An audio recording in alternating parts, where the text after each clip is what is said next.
Donc vous êtes au Dorothy, c'est un café associatif. Excellent. Je me disais, j'entends bien. C'est un café associatif qui est dans le 20e arrondissement, avec une grande salle, une belle salle comme vous le voyez, dans lequel on a à la fois un café solidaire qui est ouvert tous les jours avec des permanences bénévoles, des gens qui viennent pour se réchauffer, partager une conversation, faire des jeux, charger un téléphone portable, avoir de l'aide pour des papiers, faire du télétravail, partager des grands déjeuners festifs le dimanche. C'est aussi un lieu dans lequel il y a des conférences comme ce soir. Il y a au moins une conférence chaque semaine, ça fait environ 50 conférences à l'année. Et puis c'est un lieu dans lequel il y a des artistes qui travaillent, qui sont en résidence dans des ateliers qui sont de l'autre côté. Et, des artistes qui travaillent et qui exposent aussi, comme vous pouvez le voir, sur les murs de la salle. On a coutume de décrire le Dorothy à travers ces trois piliers qui sont le pilier social, le cœur, le pilier intellectuel, la tête, comme ce soir les conférences, et puis le pilier manuel, la main, avec les artistes qui travaillent et un atelier aussi solidaire qui est ouvert sur le quartier dans lequel les gens viennent bricoler le week-end et prendre des cours de bricolage le soir en semaine. On est aussi pleinement ancré dans la vie associative du quartier. Et on a la joie de mettre plusieurs soirs chaque semaine nos locaux à disposition d'autres associations du quartier. Nous sommes en ce moment en fin d'année civile et comme beaucoup d'autres acteurs associatifs, nous bouclons notre campagne annuelle de dons qui est très importante pour continuer à faire tout ce qu'on fait toute l'année. Le Dorothy, c'est environ 100 000 € de budget annuel, un salarié, entre 60 et 80 bénévoles. Voilà. Et pour faire tout ça, il faut évidemment du temps bénévole, c'est la première ressource indispensable. Et la deuxième ressource indispensable, c'est de l'argent. Et dimanche, c'est un goûter ouvert à tout le monde à 16h.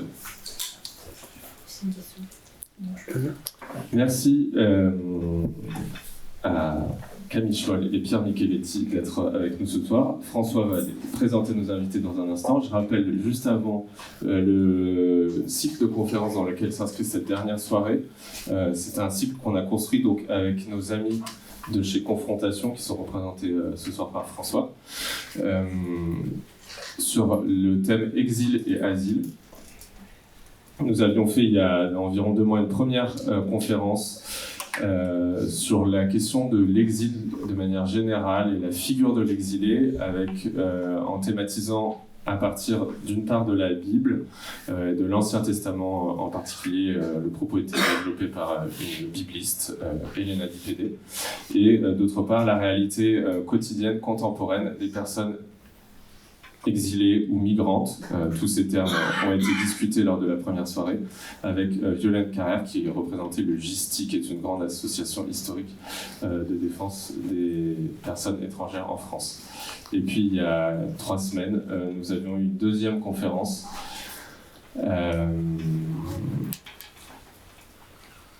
qui portait sur le droit des étrangers avec Pascal Brice, qui est un ancien président de l'OFPRA, donc l'Office français pour les réfugiés apatrides. Merci. De protection des réfugiés et des personnes apatrides, merci. Et Gérard Cholakian, qui est un avocat spécialiste en droit des étrangers. Cette troisième conférence porte sur les flux migratoires en Méditerranée. Je laisse François présenter nos invités. Bien, bonsoir à tous. Les gens qui ont assisté aux précédentes conférences ont eu des exposés un peu théologiques et aussi dans la seconde conférence, la dimension politique était très présente. Ce soir, on va avoir une approche géographique. C'est pour ça que, dans un premier temps, Camille Schmoll va prendre la parole. Elle est géographe, directrice d'études à l'EHESS, spécialiste des questions de migration, et Pierre Micheletti, que je connais bien, qui est médecin universitaire, spécialiste des questions humanitaires internationales. Et il s'active dans l'humanitaire depuis une trentaine d'années, médecin du monde, etc., Action contre la faim. Et maintenant, il est membre du conseil d'administration, si je ne m'abuse, d'SOS Méditerranée. Donc, les questions qui seront débattues ce soir, Camille assurément et Pierre aussi, sont des connaisseurs assez fins des questions qu'on va évoquer. C'était le cas lors des précédentes conférences. Mais ce soir, comme il y a un point de cristallisation géographique, on va parler pour l'essentiel de la Méditerranée. Je cède immédiatement la parole à Camille, à moins que tu veuilles ajouter quelque chose. Camille, c'est à vous. Bonsoir à toutes et à tous, merci d'être là et merci à vous pour votre invitation. Donc on s'est dit qu'on allait se répartir les choses de façon à ce que peut-être je donne quelques éléments de contexte sur la situation migratoire en Méditerranée, pas forcément la plus récente, mais pour essayer de contextualiser dans, disons, les 15 voire 30 dernières années ce qui s'est passé en Méditerranée en termes de migration, et puis après je vous parlerai un petit peu des femmes, puisque j'ai fait une enquête il y a quelques années déjà maintenant sur les femmes, qui a été publiée dans un livre qui s'appelle Les damnés de la mer, qui est sorti en 2020 et qui a été réédité en format poche récemment, et donc un peu mis à jour aussi. Quelques mots d'abord donc, sur le contexte politique et migratoire de cet espace mouvement, comme l'a défini Braudel, qu'est la Méditerranée. Moi, j'ai commencé à travailler sur l'espace méditerranéen à la fin des années 90. Je faisais des enquêtes sur les migrations entre l'Italie et l'Afrique du Nord. Et à ce moment-là, voilà, on n'entendait pas parler de mort. Il y avait déjà des gens qui arrivaient en Europe par bateau à la fin des années 90, mais c'était quand même vraiment une exception. C'était, disons, les gens qui avaient les situations les pires en termes de situation économique ou en termes de contexte qu'ils devaient fuir. Je me rappelle, je m'intéressais déjà un petit peu à la migration féminine, et je me rappelle qu'on disait que les femmes qui prenaient le bateau, c'était vraiment celles qui étaient dans des situations de traite en fait, et d'exploitation particulièrement graves et importantes. Et c'était vraiment très rare en fait. Les gens qui prenaient le bateau, c'était des gens qui voyageaient, qui prenaient des bateaux réguliers. Il y avait des lignes de bateaux, il y en a toujours, régulières, entre le nord et le sud de la Méditerranée. Et donc, ce qui s'est passé en fait, c'est que dans les 30 dernières années, et c'est très lié quand même à la question de l'européanisation des politiques migratoires, l'Union européenne a renforcé, en fait, en même temps qu'elle favorisait une mobilité interne, l'espace Schengen, la circulation à l'intérieur de l'espace Schengen, elle a renforcé sa frontière externe. Et donc la frontière externe de l'Union européenne, c'est évidemment la frontière orientale qui a bougé, avec l'intégration des pays d'Europe centrale et orientale dans l'espace européen, mais c'est surtout la frontière méridionale, donc la frontière sud. Et donc elle a renforcé sa frontière, et la Méditerranée est devenue ce qu'on appelle souvent dans la recherche aujourd'hui un espace frontière.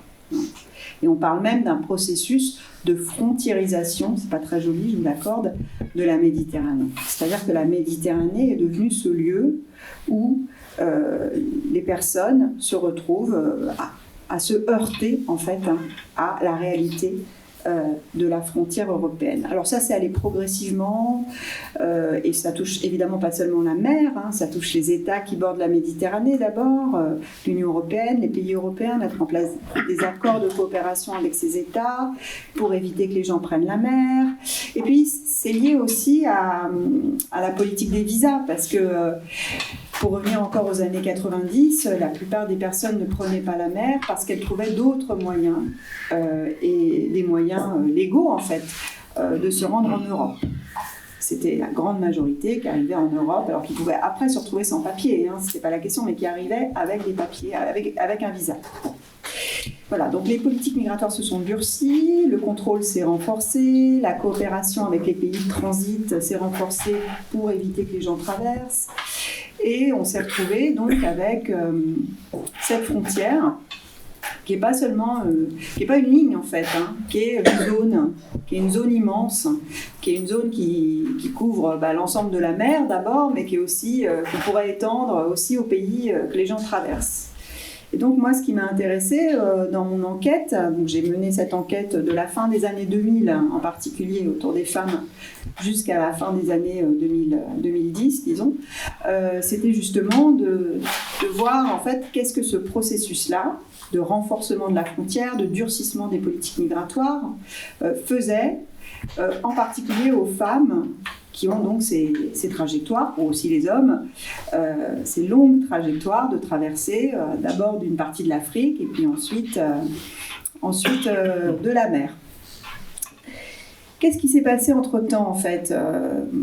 Moi, j'étais au beau milieu de mes enquêtes. J'ai commencé à peu près en 2008-2009. Entre-temps, il y a eu les printemps arabes. Avec les printemps arabes, aussi, pour certains pays, une amorce de transition démocratique, qui a parfois malheureusement avorté, mais aussi des guerres civiles, vous le savez, on pense à la Syrie par exemple. On parlera tout à l'heure, je pense, du Soudan aussi. Et en fait, les départs ont augmenté. Donc il y a eu des phénomènes de ce qu'on appelle en théorie des migrations des phénomènes de push qui poussent les gens à partir pour différentes raisons, l'instabilité politique, parfois la fuite vraiment de la guerre, des persécutions de différents types. Et donc une augmentation des départs. Donc à partir de 2011, et en particulier à partir de 2015, mais dès 2011 en fait, avec la révolution en Tunisie, les gens commencent à quitter la Tunisie, la Libye, la Syrie, ça. Et donc il y a une augmentation des départs. Et face à cette augmentation des traversées de la Méditerranée, eh bien, les États se désengagent, non seulement se désengagent, mais en fait mettent aussi en place des mesures concrètes qui vont se renforcer, qui ne cessent de se renforcer jusqu'à aujourd'hui, puisqu'il y a une actualité européenne sur la question en ce moment, vont mettre en place des mécanismes qui de plus en plus empêchent les personnes en fait, de partir, de prendre la route, de prendre la mer, de passer les frontières. Et donc c'est évidemment aussi la conséquence directe de tout ça, c'est aussi l'augmentation des morts en Méditerranée, qui va être particulièrement, en fait, le nombre de morts va être particulièrement important. Depuis 2014, on parle de 32 000 morts en Méditerranée.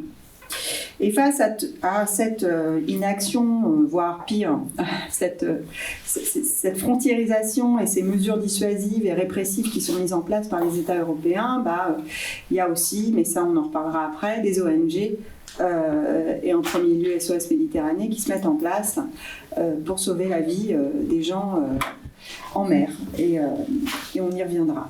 Alors, ce processus de fermeture de la Méditerranée, c'est pas une fatalité. C'est pour ça que moi j'aime pas le terme de tragédie, parce qu'on a l'impression qu'il n'y a qu'une issue possible et que ça peut pas se passer autrement. Ça aurait pu se passer autrement, ça pourrait encore se passer autrement. C'est pas une fatalité, à la fois en ce qui concerne les causes qui font que les gens partent en fait, et en ce qui concerne la façon dont ils et elles traversent les frontières. Malheureusement, je dois dire que, parce qu'on a tendance à stigmatiser, et à raison, la politique qui a été menée notamment par l'extrême droite en Italie, malheureusement, le fait de décourager les gens de traverser, de mettre des obstacles sur leur route, qui sont parfois des obstacles qui vont avoir des conséquences létales, c'est pas le propre de la droite ou de l'extrême droite, puisqu'il faut rappeler, par exemple en Italie, que le premier accord qui a été signé avec la Libye l'a été à l'initiative d'un gouvernement de centre-gauche, donc ça fait pas très plaisir, mais c'est comme ça, qui a été ensuite évidemment renouvelé et renouvelé par la droite, mais donc c'est à partir de 2017 que cette coopération très active, alors c'est pas du tout à partir de 2017, parce que déjà avec Kadhafi il y avait une coopération en termes de gestion et de contrôle des migrations, mais disons qu'à partir de 2017 la coopération avec la Libye se renforce. avec l'institution notamment d'une zone de sauvetage, un code de conduite pour les ONG, etc. Enfin bref, en tout cas malheureusement, c'est pas uniquement des initiatives d'extrême droite. Et puis on voit aujourd'hui, l'actualité, c'est que si Giorgia Meloni a parfois du mal à ce que ces politiques, en fait, elle a fait campagne, la première ministre italienne, elle a fait campagne sur cette question-là. Elle a été élue sur cette question-là, sur la question de fermer la Méditerranée aux migrants. Donc évidemment, elle a mis en place différentes politiques, il y a eu des lois, des décrets, etc., pour décourager, pour compliquer le travail des ONG, etc. Mais bon, elle a quand même du mal.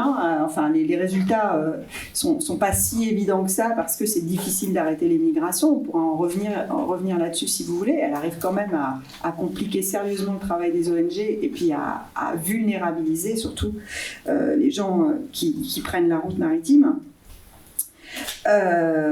Mais moi, ce qui m'inquiète davantage, peut-être encore plus, c'est quand même la victoire idéologique. Parce que si les résultats concrets de sa politique ne sont pas toujours si palpables, et si, vous voyez dans le cas de l'Albanie, par exemple, l'ouverture de centres d'externalisation de la prise en charge des migrants en Albanie, c'est compliqué, ça pose des problèmes juridiques, et on voit mais par contre, on voit que l'Union européenne va dans la même voie, de traitement, d'externalisation du traitement, y compris des demandes d'asile.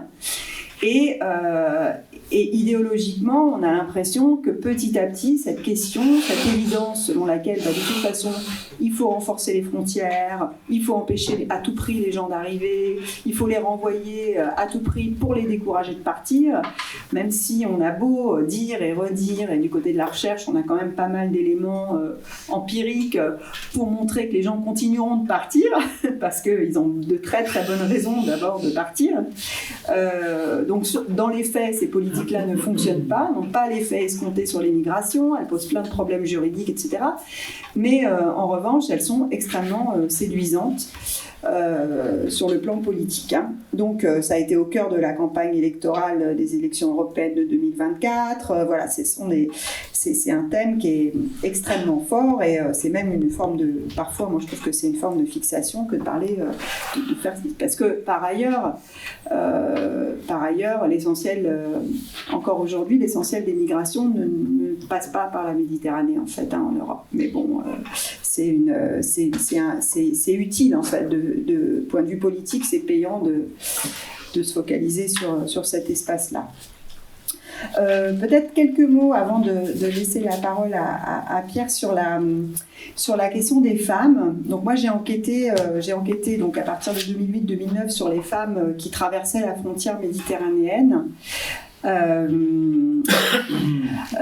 Alors elles sont nombreuses, c'est quelque chose qu'on sait peu, enfin même si pour le coup SOS Méditerranée a beaucoup aidé à visibiliser la place des femmes dans ces migrations méditerranéennes.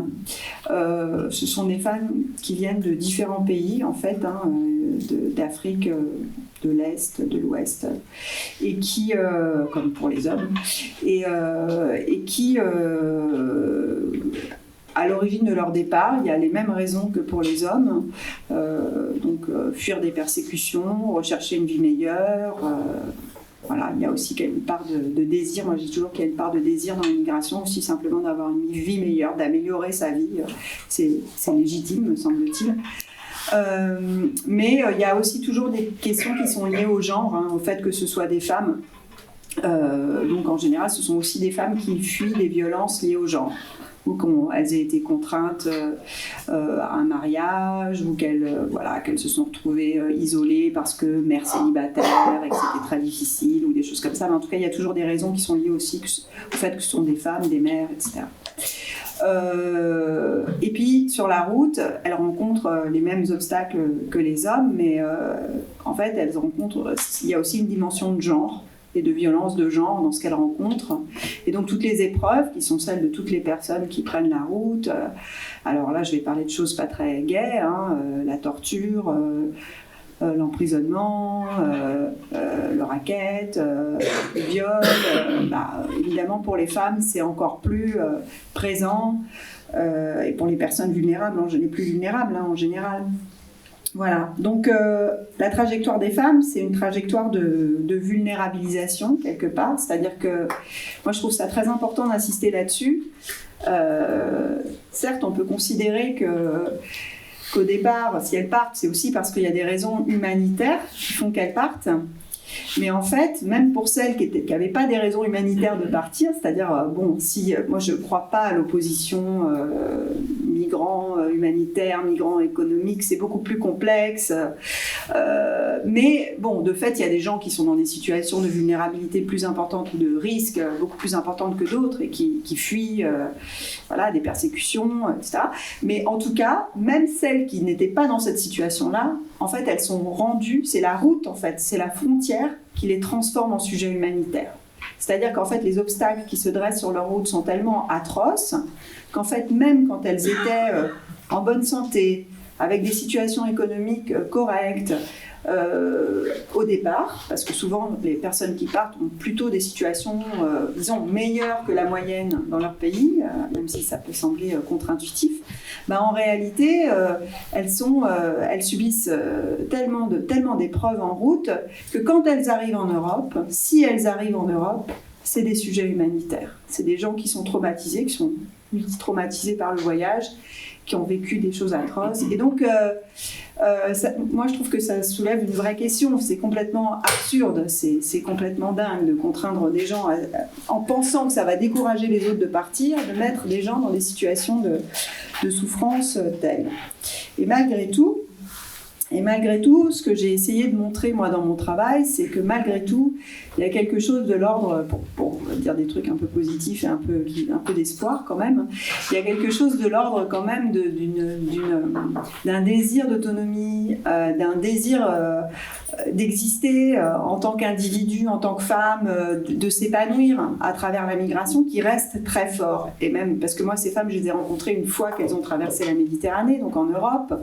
Elles sont dans des trajectoires, là aussi, d'une complexité et d'une difficulté, parce que, pour avoir des papiers, pour avoir l'asile, etc., c'est très compliqué.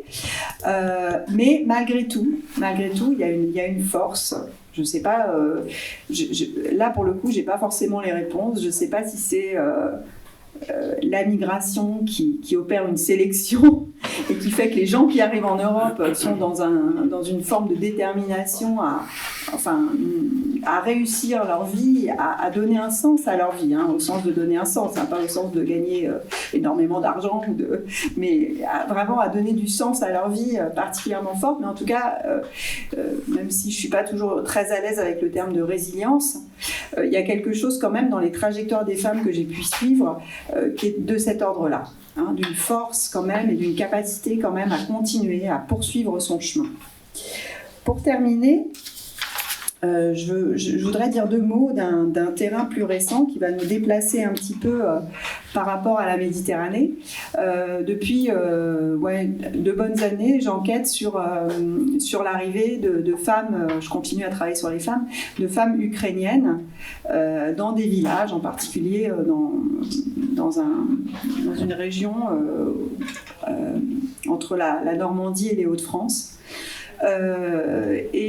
Donc avec ces femmes, on travaille aussi sur leur trajectoire, sur la façon dont elles ont été accompagnées dans leur trajectoire, accueillies, etc. Vous avez peut-être vu, il y avait un article dans Le Monde aujourd'hui. Aujourd'hui, l'État a un peu laissé tomber les Ukrainiennes, il faut bien le dire. C'est très compliqué.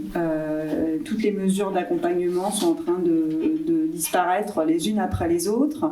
Mais comme vous le savez aussi, elles ont bénéficié d'un accueil extraordinaire au départ et d'une solidarité extraordinaire.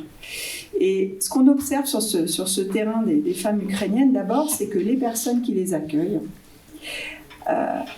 les personnes qui se sont engagées pour accueillir ces femmes. Et il y a eu vraiment un mouvement très très fort d'accompagnement de ces femmes, même si en France il n'y en a pas énormément, par rapport à d'autres pays européens, il n'y en a pas eu énormément, mais quand même il y a eu une centaine de milliers de personnes, c'est pas non plus rien. Et ça a été un exil extraordinaire. Il y a eu 6 millions de personnes, 6 à 8 millions qui ont pris la route, de femmes qui sont parties. C'est sans précédent, c'est sans comparaison avec ce qui se passe en Méditerranée. Il faut le dire, c'est des chiffres autrement plus importants. Ça s'est passé relativement bien. Les personnes qui les accueillent dans les villages sur lesquels on travaille, là, Ce sont des personnes qui étaient déjà là en 2015 pour accueillir les Syriens. C'est les mêmes en fait, hein. C'est les personnes qui se sont mobilisées, c'est probablement aussi une partie d'entre vous. Ce sont des gens qui sont solidaires depuis longtemps, qui sont là, qui proviennent, c'est vrai, plutôt de la gauche, plutôt de milieu catholique, mais pas seulement, il y a même des gens de droite. Mais bon, disons que voilà, ce sont les mêmes. Sociologiquement, vous voyez, sont des retraités, des enseignants, des personnes qui sont sensibles, des gens qui sont liés aussi au métier de la santé. Voilà, ce sont toujours les mêmes. Qu'on retrouve des personnes qui ont du temps, qui ont envie de s'engager. Et ce que je trouve intéressant, c'est qu'en fait, la seule différence, c'est le contexte politique, quoi. La seule différence, c'est ça. C'est que ces gens-là, ils ont trouvé un relais politique à ce moment-là pour accueillir. Ils ont trouvé des institutions, l'OFI, la préfecture, le Pôle emploi, qui leur répondaient. Donc, ils pouvaient accompagner ces femmes sans se faire rembarrer ou sans devoir les cacher. Enfin, c'est un peu ça, hein. Et ils ont même parfois été chercher les femmes à la frontière. Peut-être certains d'entre vous l'ont fait.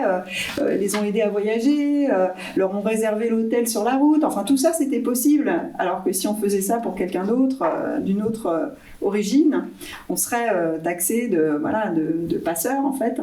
Donc, moi, je trouve que c'est vraiment très, très heuristique, très intéressant de confronter ces deux moments, parce qu'on a des exils qui sont en beaucoup de points très proches, avec des gens qui sont très proches aussi sociologiquement, qui se mobilisent, et à côté de ça, une différence de traitement abyssale, quoi. Et ça donne à réfléchir. Voilà. Merci. Déjà remercier François Hermann-Wein et puis le Café Dorothy pour l'invitation. On se côtoie avec François depuis de nombreuses années déjà. Deux mots personnels en forme de clin d'œil, mais qui ne sont pas complètement hors sujet. Dans la notion d'exil, on pourra d'abord, je voulais dire en préambule, qu'il y aurait beaucoup de questions sur lesquelles on pourra revenir d'un point de vue humanitaire sur les propos de Camille Schmoll, que ça concerne l'Ukraine, le caractère éphémère des politiques publiques, éphémère même de la compassion, parce que les crises se succèdent et l'une chasse l'autre, et la compassion du public est aussi assez quelquefois fugace. Donc il y a beaucoup de choses à dire là-dessus. Sur cette notion d'exil, par rapport à l'asile, par rapport à la demande de statut de réfugié, etc. On aura peut-être l'occasion d'y revenir, mais je crois que vous avez eu une conférence dédiée à ça. Mais il y a quand même, dans la notion d'exil, il y a une notion de contrainte. Celui qui s'exile, il est contraint. Il ne rentre pas forcément dans un cadre juridique qui va relever de la demande d'asile et ou ensuite de l'acquisition du statut de réfugié, mais il y a une forme de contrainte. Et le petit clin d'œil personnel, le double clin d'œil, c'est que, en tant que rital par un de mes arrière-grands-pères et que, en bon espago d'un autre côté de mon arrière-grand-père, ce sont des mécanismes qui ont conduit mes arrière-grands-parents, Camille parlait de désir, à aller chercher une vie meilleure, là où c'était possible pour eux qui étaient ouvriers agricoles à l'époque, en Algérie, parce qu'ils avaient des terres, et ils avaient l'opportunité d'avoir des terres. Cette mécanique-là, ce que je veux dire, c'est pas parler de ma famille, mais cette mécanique, elle est primordiale dans le carburant qui sert aux gens à bouger, fût-ce au prix d'exposer leur vie. J'y reviendrai tout à l'heure. Comme je suis invité par confrontation, je ne peux pas ne pas faire un petit clin d'œil. Je suis pas pratiquant, je ne suis pas croyant, mais ce que je voulais vous dire, c'est par rapport à ce qu'évoquait à la fin Camille sur comment il y a des sensibilités sociales alimentées par différents carburants qui transforment les gens sur les aspects de la solidarité. Moi, je suis quelqu'un qui a fait sa culture, son apprentissage social et son apprentissage politique par mon immersion en Amérique latine. Jeune médecin, j'ai beaucoup travaillé en Amérique latine, j'étais perfusé à la chimie, à la biophysique, à l'anatomie, et puis je me retrouve auprès de tout un tas d'acteurs de la théologie de la libération, et je me suis fait comme ça un petit shoot de conscientisation sociale et politique qui ne me quittera plus. Donc je ne pouvais pas ne pas faire ce clin d'œil, parce qu'en plus il est vrai, et je voulais en parler. Alors, la notion de contrainte, je l'ai évoquée. Le statut, il n'y a pas de statut juridique de l'exil mais il y a des mécanismes qui permettent une certaine reconnaissance juridique du bien fondé de vouloir quitter sa terre. Donc c'est tout ce qui découle des fameuses conventions de Genève du 28 juillet 51, qui sont l'héritage de la guerre, parce qu'on s'est dit, après la Deuxième Guerre mondiale, que si on avait créé un statut juridique protecteur pour les gens qui avaient été victimes de massacres, de la Shoah, etc., eh bien, on aurait contraint à plus d'acceptabilité des gens qui fuyaient leur pays et qu'on en aurait protégé quelques-uns. Donc, en tous les cas, ce que dit la loi, et ça nous fait revenir sur la question d'emblée de la Méditerranée, c'est que on doit, en tout cas, mettre en place des procédures au minimum qui vérifient le bien fondé de ce que les gens disent être les raisons de leur départ. Donc on ne sait pas qui on va sauver en Méditerranée, mais ce que dit la loi, c'est qu'on doit créer les conditions que ces gens revendiquant qu'ils ont fui leur pays, ils sont censés l'avoir fait avec raison parce qu'ils craignaient pour leur vie. C'est vrai, c'est pas vrai, c'est quelquefois complexe, comme le disait Camille Schmoll, de dire qu'ils étaient uniquement des militants politiques ou uniquement des militants syndicalistes, etc. Mais la loi dit qu'on doit les réceptionner et créer les conditions d'une mise à l'abri. Et en même temps qu'on les met dans un lieu sûr, on doit déployer des moyens visant à confirmer ou pas la véracité des causes qu'ils annoncent pour avoir fui leur pays. Et donc, déjà, de ne pas créer les conditions du sauvetage en Méditerranée ou ailleurs, déroge à ce cadre juridique basique qui est qu'on ne leur laisse même pas la chance de rentrer dans le processus d'analyse des mécanismes qui les ont poussés sur la route. Et la meilleure façon de ne pas le traiter, c'est de se désintéresser de ce qui se passe en Méditerranée, dans cette zone un petit peu imprécise au niveau juridique pour les humanitaires, etc. Donc je voulais préciser ça. Deuxième, je vais évoquer comme ça quelques points qui peut-être après nous permettront de revenir dans le détail si vous le souhaitez, puis si je peux répondre. La deuxième chose qui pousse à appréhender cette question du sauvetage, c'est tout ce qui tourne autour aujourd'hui des aspects de pourquoi est-ce que je dois me préoccuper de ces gens. Bien d'abord, eu égard au fait qu'il faut leur donner les moyens d'investiguer les raisons de leur fuite, etc. J'ai commencé par là, mais une des raisons aussi de fond, c'est que nous sommes aujourd'hui dans un monde dit globalisé où je ne peux pas ne pas me préoccuper. En France, des détériorations environnementales qui se passent au Congo ou dans la forêt amazonienne. Je ne peux pas ne pas me préoccuper que si je permets de l'extraction minière dans ces pays, ça va entraîner des dégradations environnementales qui vont me concerner aussi, que si jamais je déforeste trop vigoureusement, je vais mettre en évidence des maladies qui jusqu'à présent étaient cantonnées dans la forêt profonde et qui vont rentrer en contact avec l'espèce humaine et déclencher des épidémies nouvelles et des épidémies dont certaines vont se transmettre de l'animal à l'homme, ce qu'on appelle les anthropozoonoses. Donc autrement dit, c'est cette notion qu'on pourrait résumer, tout ce qui est bon pour l'autre est bon pour moi aujourd'hui. C'est-à-dire qu'il n'y a plus de frontières de lignes Maginot étanches qui arrêteraient les dégradations environnementales, les effets de la guerre, les dérèglements des maladies infectieuses, etc. Donc je voulais évoquer ça. C'est tout ce nouveau vocabulaire autour de la notion de biens publics mondiaux. Nous sommes censés travailler autour de biens publics mondiaux parce que nous sommes dans le même bateau. Et les frontières ne nous protégeront plus comme elles ont pu le faire jusqu'au XXe siècle, etc. Autre élément que je ne peux pas ne pas évoquer avec ma casquette humanitaire, c'est que tout ça intervient alors qu'on assiste à un effondrement inédit des budgets de la solidarité internationale.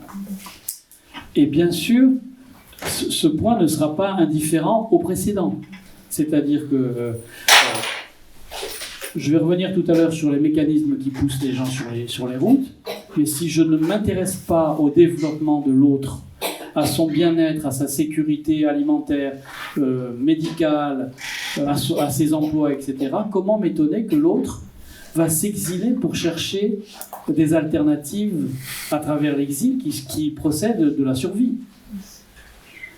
Donc la couche qu'on va se prendre sur l'effondrement des financements, en diminuant toutes les aides, à la fois sur le volet humanitaire, on y reviendra si vous voulez, mais toutes sur l'aide publique au développement, que beaucoup ne souhaitent plus qu'on appelle l'aide publique au développement, va avoir pour corollaire d'entraîner ou d'accélérer certains mécanismes, en particulier sur l'Afrique, qui est un continent particulièrement exposé de ce point de vue-là. Alors, il y a, sur ces questions financières, vous allez comprendre au bout d'un moment que c'est mon dada, il y a un triptyque que j'utilise souvent, c'est 40, 230, 650. Alors, de quoi je parle ? 40 milliards de dollars, c'est jusqu'à l'année dernière les sommes qu'on dépensait pour toute l'aide humanitaire mondiale. Environ 300 millions de personnes, même si je vais faire une distinction un peu artificielle, pour l'enveloppe dite d'aide d'urgence, 40 milliards de dollars. 230 milliards de dollars, c'était la cagnotte qu'on arrivait jusqu'à 2023 à réunir pour l'aide publique au développement. Cagnotte qui était abondée par un nombre assez restreint de pays. Je ne vais pas rentrer dans le détail ici. 650 milliards de dollars, c'est ce qu'on appelle les remises migratoires. Alors, en fait, ces remises migratoires, elles font 830 milliards de dollars, mais les remises migratoires fléchées vers les pays les plus pauvres, c'est 650 milliards de dollars. Ces remises migratoires, c'est quoi ? Ce sont les sommes que les diasporas renvoient dans leur pays d'origine pour soutenir la famille, comme on la soutient dans un certain nombre de territoires, une notion de famille élargie. Donc, la première enveloppe, le premier volume d'aide, non pas au développement, mais de solidarité internationale, ce sont les remises migratoires. Et ne pas considérer ce chiffre, c'est de faire preuve de cécité, parce que c'est ne pas comprendre qu'à un moment donné, pour un certain nombre de gens, qui ne relèvent pas forcément juridiquement du statut de demandeur d'asile, les mécanismes qui poussent les gens sur les routes sont incontournables en termes de survie. Surtout si en plus, on a un repli de 40% de l'aide publique au développement qui s'annonce pour 2026. Donc du point de vue du vivre ensemble, du point de vue de ces biens partagés, c'est absolument irréaliste. Alors, la Méditerranée, c'est un symptôme, parce que quand on regarde, ne serait-ce qu'à travers le petit prisme des nationalités qui sont accueillies par l'Ocean Viking, on retrouve cette réalité d'une traversée et dont le bateau serait une espèce de maquette de tous les malheurs du monde. Les derniers mois, les dernières années, on avait 2 nationalités qui émergeaient dans les statistiques, même si on n'accueille pas des milliers de gens à bord, qui étaient Soudanais et Bangladeshis. Bangladais. Donc deux contextes, dans un cas de dégradation environnementale majeure, avec, c'est pas pour rien que le Bangladesh est en première ligne dans la COP 21, parce qu'il est en première ligne de risque de submersion maritime, etc. Donc le mécanisme de dégradation environnementale d'un côté, et dans le cas du Soudan et du Darfour, le mécanisme de la guerre et de la violence. Eh bien, on retrouve, par ailleurs, je listais vite en écoutant Camille, on a donc des Pakistanais, des Iraniens, des Afghans, des Congolais, etc., etc. Et on retrouve donc, sans que ce soit nécessairement juridiquement des gens qui vont pouvoir revendiquer la demande d'asile puis le statut de réfugié, on voit bien le symptôme clinique des malheurs du monde qui se déroulent en Méditerranée.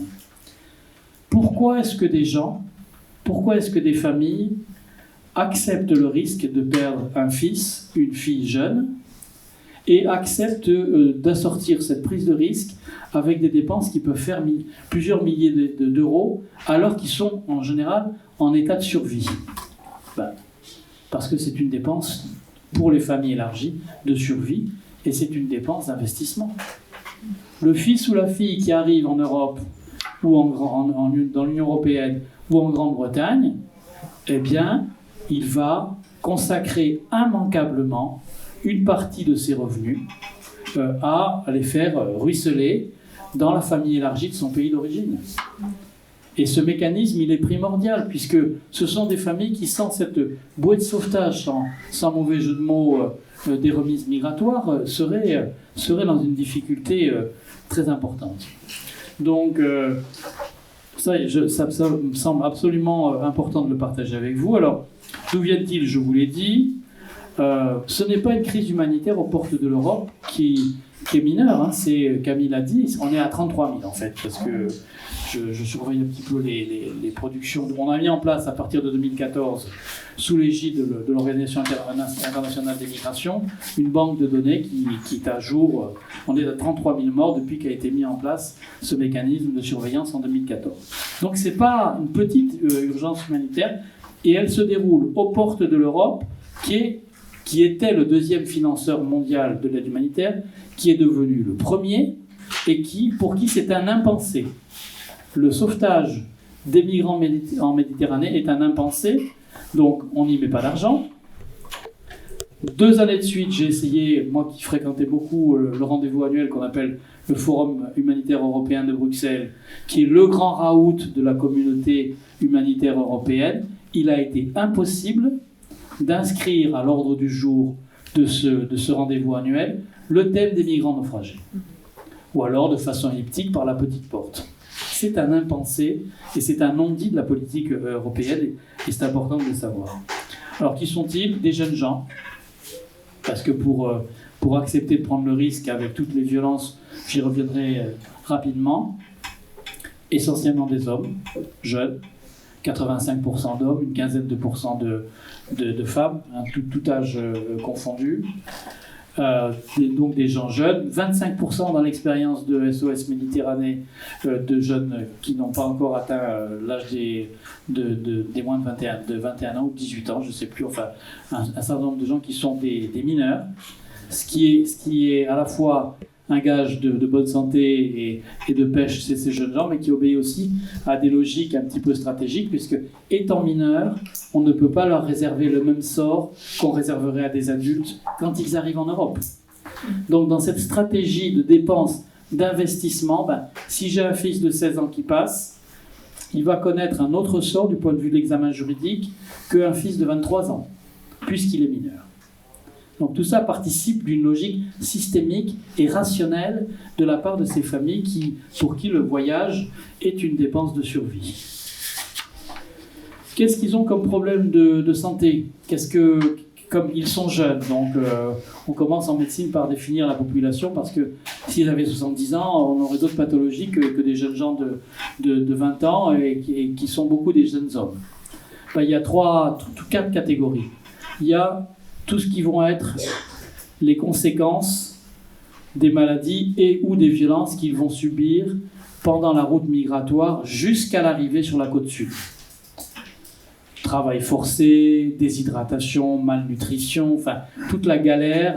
Ils peuvent attraper le paludisme, ils peuvent attraper des maladies diarrhéiques, etc.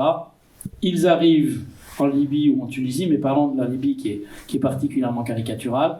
Et là, le thème de la violence au travail, de la violence physique, de la réduction en esclavage va venir augmenter les problèmes des pathologies. Deuxième catégorie de pathologies, celles qui peuvent résulter de la traversée. Il n'y en a pas 36. Alors j'occulte les gens qui viendraient de leur pays avec une malformation cardiaque ou du paludisme. Je vous parle vraiment des embûches médicales de santé sur la trajectoire. La traversée de la Méditerranée. Si elle se passe pas mal, les principales difficultés, c'est des brûlures dans le bateau, par le mélange eau de mer, fuite de carburant et le sel et le soleil. C'est, si la traversée dure longtemps, une déshydratation ou une dénutrition. Et puis, ce sont des problèmes de compression à bord des bateaux, etc., parce qu'ils sont, pour des raisons de rentabilité, serrés comme des sardines, jusqu'à 10 au mètre carré, sans gilet de sauvetage, parce que les gilets de sauvetage, ça prendrait de la place à bord, donc c'est plus rentable qu'il n'y ait pas de gilet de sauvetage. Il y a une troisième étape qui est à la fin de la traversée, qui peut surgir, qui pose des problèmes de santé. Ce sont des épisodes de noyade massifs. Donc je ne le mets pas dans le cortège des problèmes de santé de la traversée. C'est c'est une traversée qui se terminerait de façon dramatique, qui pourrait entraîner des noyades, ce qui confronte les équipes de SOS Méditerranée à ce moment-là, c'est rare, à des actions urgentissimes, s'il y a plusieurs personnes qui se noient en même temps et qui sans gilet de sauvetage. Et de façon transversale, outre ces 4 catégories que j'ai stigmatisées de façon un peu artificielle, de façon plus transversale, il y a tout ce que je viens de vous raconter, plus deux autres choses. Le psychotrauma que se trimballe un certain nombre de gens qui ont subi ce parcours, et les violences sexuelles chez les hommes et chez les femmes. Ça, de façon transversale. Là, vous avez un panorama à peu près de ce qu'un soignant peut accueillir à bord ou qu'il peut prendre en charge. Voilà, je crois que je vais m'arrêter là. Peut-être dire que l'Italie est le vilain petit canard, mais on laisse jouer le rôle de vilain petit canard. Ça arrange bien l'Union européenne qui est le vilain que le vilain petit canard soit assuré par l'Italie, à qui on n'a pas donné les moyens, l'Union européenne, qui a arrêté le programme Mare Nostrum, et c'est là qu'est né SOS Méditerranée il y a une dizaine d'années, à partir du moment où les politiques publiques européennes ont dit on ne va pas continuer à subventionner le programme Mare Nostrum, et on a laissé les ONG en première ligne se débrouiller. Donc il y a... Et l'Italie, quand même, dans une certaine mesure, fait le job de sauvetage, etc. Je pense, moi, je suis un petit peu plus tempéré là-dessus. Et puis, j'arrête de canarder l'Italie parce que pendant qu'on canarde l'Italie, on ne s'occupe pas de l'Union européenne dans son ensemble qui permet cette responsabilité qu'elle puisse s'exercer. Voilà ce que je voulais vous dire. Et puis ensuite, on discutera autant que vous voulez.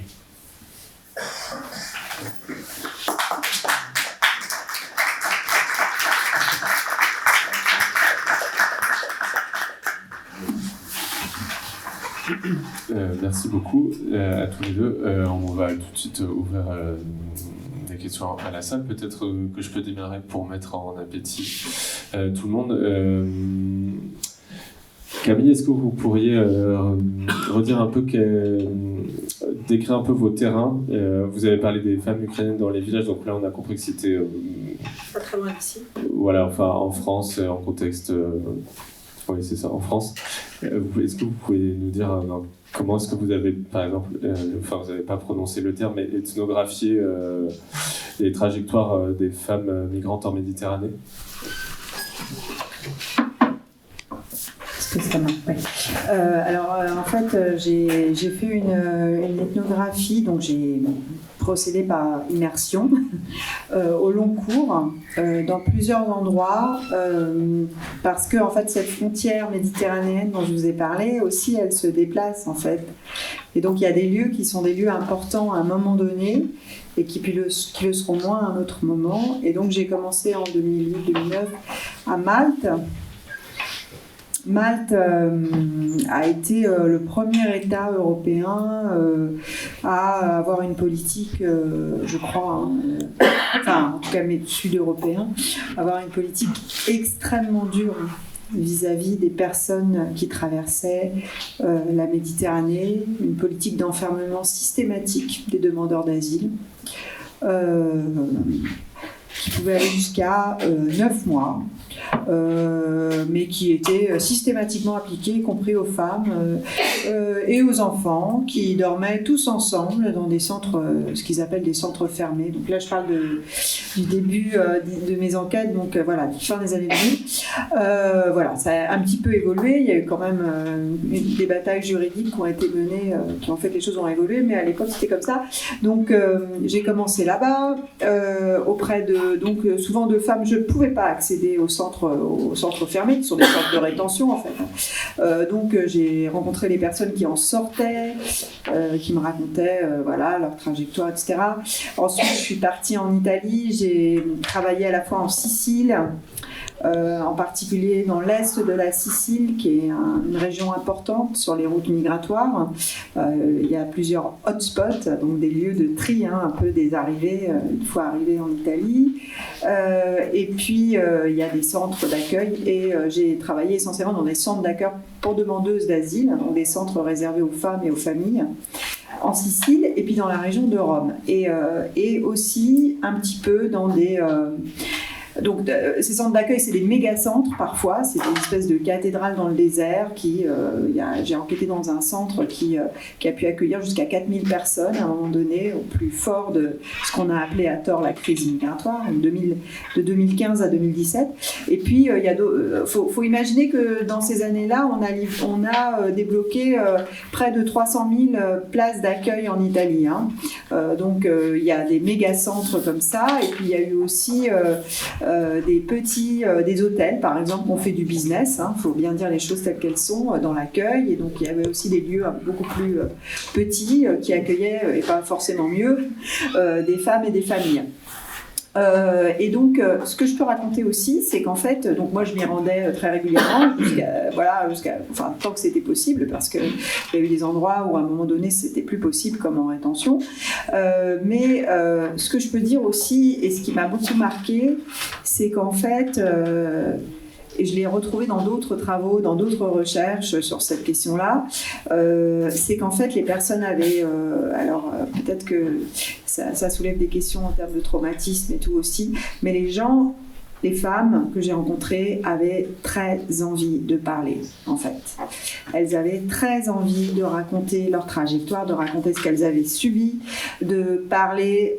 Aussi, il y avait des discussions, des entretiens, quoi, avec ces femmes, mais il y avait aussi des discussions collectives avec plusieurs femmes qui rentraient dans la discussion et on partageait les choses, etc.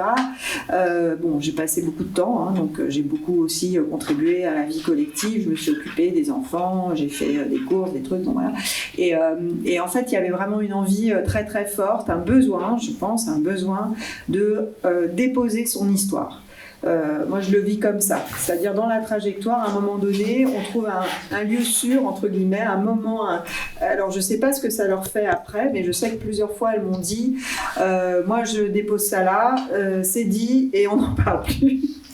Je sais bien que c'est pas si simple que ça et que c'est pas forcément quelque chose qui va les sauver pas du tout même de leurs difficultés. C'est-à-dire que le traumatisme après il ressurgit évidemment. Mais moi c'est à ce moment-là que je les rencontre. C'est-à-dire elles viennent d'arriver en fait. Hein. Elles sont arrivées il y a quelques jours, il y a quelques semaines, il y a quelques mois parfois. Et c'est à ce moment-là qu'elles ont envie. En tout cas à ce moment-là elles veulent déposer leur histoire. Il y en a qui sont enceintes, hein, qui ont été agressées en route et qui sont enceintes ou qui ont des petits bébés, qui ont des problèmes aussi relationnels avec leur petit bébé. Parfois, il y a des gens qui font un travail incroyable pour essayer de créer, de rétablir le lien entre ces femmes et leurs bébés. Voilà ce que je peux dire un peu de ce terrain-là. Peut-être rebondir sur l'histoire des bébés parce que c'est une expérience qu'on a eu aussi beaucoup dans une vie antérieure. J'étais le président d'Action contre la faim et les pratiques ont évolué ces dernières années et entre autres chez ACF comme dans toutes les ONG petit à petit la place dédiée au programme de santé mentale est allée crescendo. Parce que la guerre, parce que plus d'attention portée, etc., etc.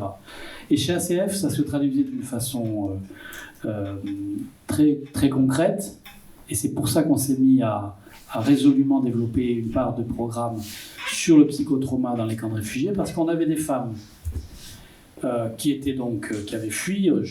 Je l'ai constaté par exemple dans les camps d'Erets, à la frontière de la Syrie, etc., qui donc, dans le camp de réfugiés, avaient les rations alimentaires qu'il fallait, le carburant qu'il fallait, etc., et dont les enfants ne prenaient pas de poids, voire ils en perdaient.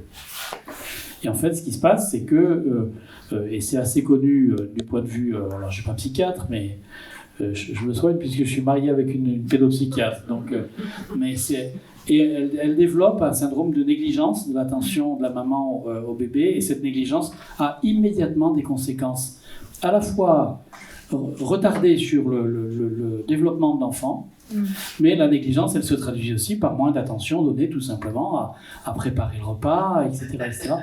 Parce qu'elle trimballait toutes les circonstances qui avaient précédé le fait qu'elle franchisse la frontière, et elle avait assisté à des choses qui faisaient qu'elles avaient un choc, un traumatisme, un psychotrauma, et cette négligence partait de là. Et donc on s'est mis à développer des programmes dédiés sur ces questions. Allez-y, profitez de l'expertise réunie au centre de cette table pour poser des questions. Pierre-Yves. Une question merci à vos deux interventions très intéressantes, complémentaires. Là. Une question à madame d'abord. Vous avez dit effectivement c'est contre-intuitif, donc on voit bien ce que vous voulez dire, mais je voudrais bien que vous réappuyiez un peu sur les choses. On penserait effectivement que ce sont les plus démunis qui partent. Alors vous dites que ce sont parfois des gens qui sont dans des situations relativement stabilisées. Bon, c'est contre-intuitif, pourquoi, comment, etc. Première question. Et puis deuxièmement, monsieur, votre expérience libyenne, on sait très bien que l'enfer est en Libye, en l'occurrence, plus que dans d'autres pays. D'abord, confirmez-nous éventuellement que c'est en Libye que c'est le pire. Et puis vous avez employé ce mot très fort d'esclavage. Alors les mots ont un sens, il est important qu'on utilise les bons mots. Est-ce que vous pensez qu'effectivement ce mot rend compte de la situation vécue par un certain nombre de migrants débarquant en Libye? La Libye, j'y suis pas allé, contrairement à la Syrie, etc. Mais ce qu'on lit est assez éloquent sur le fait qu'on peut parler d'esclavage. Je ne sais pas si certains d'entre vous ont vu le film Moi Capitaine, par exemple, qui le met en scène de façon assez éloquente. Mais tout ce que j'ai lu des recueils d'histoires de vie personnelle, oui, on peut, en esclavage divers et variés, prostitution forcée, etc. Parce que de toute façon, ils ont une contrainte, c'est que, certes, ils partent avec de l'argent, mais tout au long du parcours migratoire, ça coûte de l'argent plus la corruption, et qu'une fois arrivés en Libye ou en Tunisie ou ailleurs, mais c'est particulièrement vrai en Libye, il faut qu'ils travaillent pour reconstituer des sommes qui vont permettre de payer la traversée. Et donc là, c'est la porte ouverte à toutes sortes d'activités que vous pouvez imaginer, du bâtiment jusqu'à des choses plus sordides, quoi.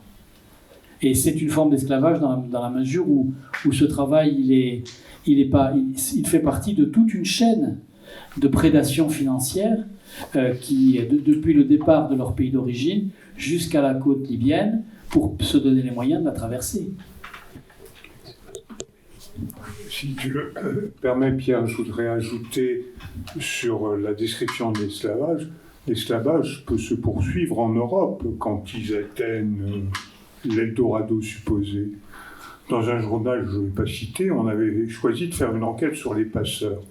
L'enquête, parce que la figure du passeur n'est pas forcément quelqu'un de très sympathique, sauf qu'on a découvert que les passeurs répondaient parfois à des commandes de donneurs d'ordre dans des entreprises bien installées dans le paysage français, parce que par exemple pour le chantier des Jeux Olympiques, on avait un besoin urgent de main-d'œuvre. Et les conditions de travail des gens qui sont venus travailler sur les chantiers, c'est une notoriété publique ça, donc c'est pas un secret. Une bonne part des grands chantiers des Jeux Olympiques ont été faits avec de la main-d'œuvre arrivée clandestinement, qui travaillait du coup dans des conditions particulièrement dures sur les différents chantiers. Donc sur la question de l'esclavage, c'est pas seulement l'histoire du voyage, mais c'est aussi, pour beaucoup de clandestins, leur situation objective dans le pays d'Europe dans lequel ils arrivent. Oui, sur les conditions du départ, alors elles sont vraiment tellement diverses que c'est difficile de généraliser, mais c'est vrai que voilà, pour prendre la route, il faut avoir des moyens. Donc, où on s'endette, où on a un petit peu de sous de côté. Hein. Moi, dans mon livre, j'ai beaucoup insisté sur une personne que j'ai rencontrée plusieurs fois en Sicile, que j'ai retrouvée en France après, qui est en France, qui s'appelle Julienne, et qui a quitté le Cameroun. Et par exemple, elle était plutôt d'une bonne famille. Hein. Enfin, voilà, elle a fait des études, comme beaucoup de femmes. Enfin, des études, elle a été au lycée, quoi. Donc déjà, c'est des personnes souvent assez éduquées, voire très éduquées. Et en fait, elle a mis de l'argent de côté pendant assez longtemps. Elle faisait des petits commerces, des petites choses pour mettre de l'argent de côté à l'insu de son mari pour pouvoir fuir parce que son mari la battait. Et un jour, il y a eu une situation une violence particulièrement grave, et là, elle a décidé de prendre la route. Donc il y a aussi des temporalités dans les trajectoires.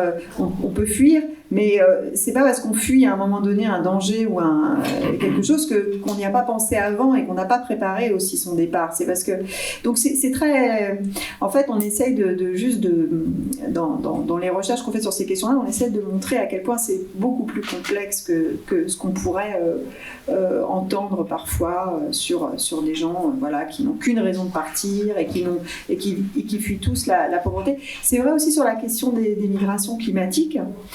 Aujourd'hui, c'est très présent dans le débat. Il y a même des politiques qui utilisent cet argument pour faire peur, une espèce d'épouvantail du migrant climatique. En réalité, ce qu'on observe dans les trajectoires, c'est qu'il y a une imbrication des motivations, c'est-à-dire qu'il y a des motivations économiques, mais qui sont aussi liées au changement climatique, des crises politiques qui sont liées aussi au changement climatique, et tout ça est lié. Et donc, c'est difficile. En fait, ce que je veux dire, c'est que c'est très difficile de faire la part des choses, mais que pour partir, en tout cas, il faut avoir faut avoir des ressources. Et c'est des ressources économiques, souvent, un petit peu de ressources économiques, et puis aussi des réseaux, pas au sens des réseaux de passeurs, mais au sens des réseaux de relations, des gens qui vont vous aider sur la route, des voisins, des membres de votre famille, des proches qui vont vous rendre service à un moment donné. Et ça, c'est quelque chose qu'on néglige complètement dans les descriptions parfois qu'on a des migrations. On a l'impression que les migrants sont des gens, des individus complètement isolés, qui n'ont pas de contexte social, qui n'ont pas de... en réalité, le voisinage, les copines, moi pour les femmes avec lesquelles j'ai enquêté, elles ont toujours été aidées par des copines à un moment donné, elles se sont enfuies, elles ont été logées par une copine, et puis des copines ont mis en place un crédit, une tontine pour leur donner un peu d'argent qu'elles vont rembourser après, et puis elles vont faire venir une copine, donc il y a les copines de route, il y a les copines qu'on rencontre une fois qu'on arrive, etc. Les solidarités en fait qui se créent aussi. Et donc ça aussi c'est une richesse en quelque sorte. Il y a aussi des mauvaises rencontres, je ne suis pas en train de dire que tout est rose, mais il y a aussi des solidarités très fortes qui permettent de partir, qui permettent de voyager et qui permettent aussi de s'installer dans des conditions parfois qui sont un tout petit peu...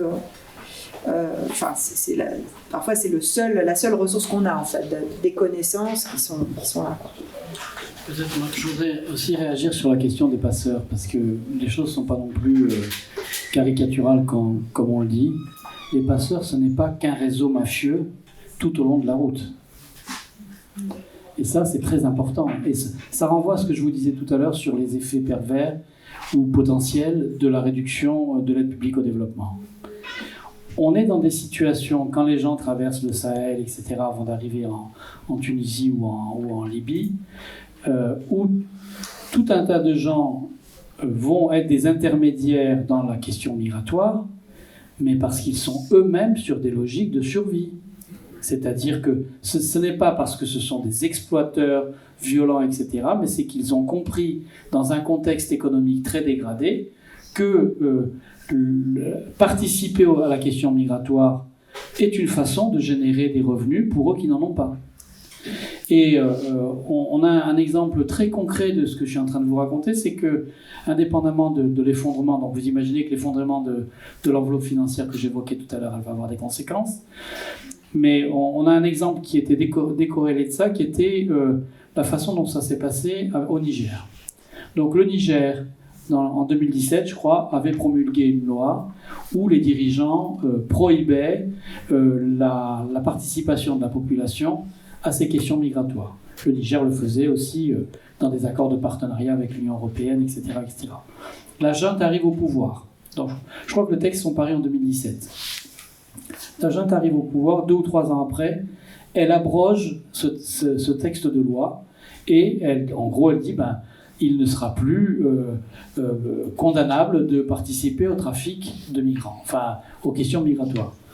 Un certain nombre d'observateurs regardent ça et disent ça, c'est une mesure de rétorsion strictement politique vis-à-vis de la France pour embêter la France et embêter l'Union européenne, puisqu'on sait très bien qu'ils sont très sensibles à la question des flux migratoires.